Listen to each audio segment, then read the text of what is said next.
बुलेटिनच्या सुरुवातीला एक मोठी बातमी आहे। आपल्या मुलीच्या आत्महत्येचा शवविच्छेदन अहवाल चुकीचा दिल्याची तक्रार साताऱ्यातील एका कुटुंबाने केली आहे। तिची आत्महत्या नाही तर हत्या झाल्याचा या कुटुंबाने गंभीर आरोप केलाय।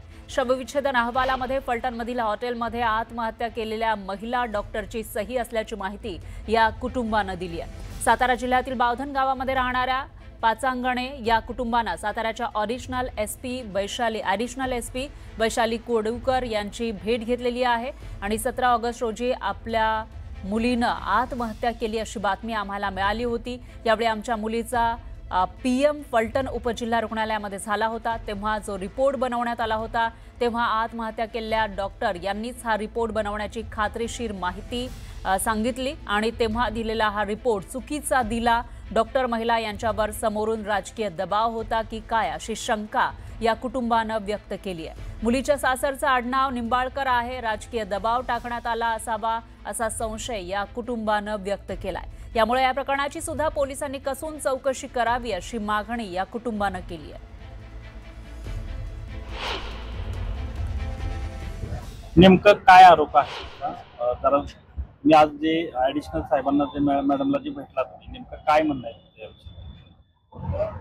आमचं असं म्हणणं आहे की माझ्या मुलीने आत्महत्या केलेली नाही, तिचा खून झाला। नेमकं काय प्रकरण होतं जरा थोडक्यात? काय कधीचा विषय आहे? काय हा 17 ऑगस्ट दिवशी आम्हाला फोन आला तिच्या घरून, तिच्या पतीचा, की दीपाली सिरियस आहे, चक्कर येऊन पडली आणि बेशुद्ध झाली, तिला राऊत हॉस्पिटलला फलटणमध्ये ऍडमिट केले, तर तुम्ही आत्ताच्या आत्ता सगळे या। तर आम्ही इथून निघालो, आम्ही गेलो सगळे तिथं। तर आम्ही राऊत हॉस्पिटलला जायच्या आधी तिच्या चुलत दिरांनी आम्हाला डायरेक्ट सरकारी दवाखान्यात नेलं आणि सरकारी दवाखान्यात गेल्यावरती त्यांनी सांगितलं की दीपालीने किरकोळ कारणावरून गळफास लावून घेतला आणि डायरेक्ट आम्हाला बॉडी दाखवली मुलीची। पण मला पूर्ण खात्री आहे माझी मुलगी गळफास घेऊ शकत नाही। माझी मुलगी खूप धाडसी, शिकलेली आहे, ती स्वतःच्या पाया उभी आहे, इंजिनियर मुलगी आहे माझी, तरी ती कसलाच असा निर्णय घेऊ शकत नाही। तिच्या पोटात आज 5 महिन्याचं बाळ आहे आणि तिला 1.5 वर्षाची मुलगी आहे। कुठलीही आई मुलांना सोडून जाऊ शकत नाही, कितीही टेन्शन आलं तरी। तिच्या घरातले पती आणि सासू सासरे आणि 2 नंदा तिला खूप टॉर्चर करत होत्या, तिला शारीरिक त्रास देत होत्या, मानसिक त्रास देत होत्या। सगळ्यात जास्त शेवट नंबरची ननंद सीमा संतोष इंगळे महाड, तिला खूप त्रास दिला। 4 महिने आधी येऊन ती घरात भांडण करून गेलती, त्याच्यावरून तिची सासू महिनाभर तिच्याशी बोलत नव्हती आणि ही प्रेग्नेंट असल्यामुळे हिला त्रास व्हायचा, उलट्या वगैरे व्हायच्या, तर ती सासू सासरे तिला विचारत पण नव्हते की काय होते तुला, यायचे का दवाखान्यात की काय, काही ती विचारतच नव्हती तिला। त्यामध्ये जो असं का आहे की ते आत्महत्या नाही खून आहे असं का वाटतंय तुम्हाला? कारण ती करू शकत नाही, मुलगी माझी खूप धाडसी होती, ती स्वतःच्या पाया उभी होती, ती स्वतःचं पोट भरू शकत होती, तिच्या सहित तिच्या मुलांसहित तिचं स्वतःचं पोट भरू शकत होती। एवढ्या दिवस का गप्प बसला? घटनेला किती दिवस झाले? 2 महिने झाले आता। 2 महिने का शांत बसला?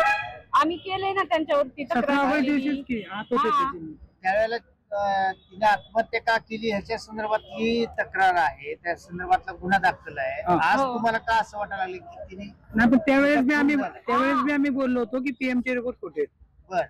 तसं आहे की पीएमचे रिपोर्ट आम्ही दाखवलेत ना कलेक्टर साहेबांना, त्यात आम्हाला संशय होता त्या पीएमच्या रिपोर्टवर। पण आता हे जे प्रकरण घडले 4 दिवसापूर्वी डॉक्टरांचं, महिला डॉक्टरांचं, त्याच्यावरून मला पूर्ण संशय आहे की माझ्या पण मुलीचा पीएमचा रिपोर्ट वरती त्या डॉक्टरांची सही आहे। मला पण असं वाटतं की माझ्या मुलीचा रिपोर्ट सुद्धा यांनी बदललाय, दबाव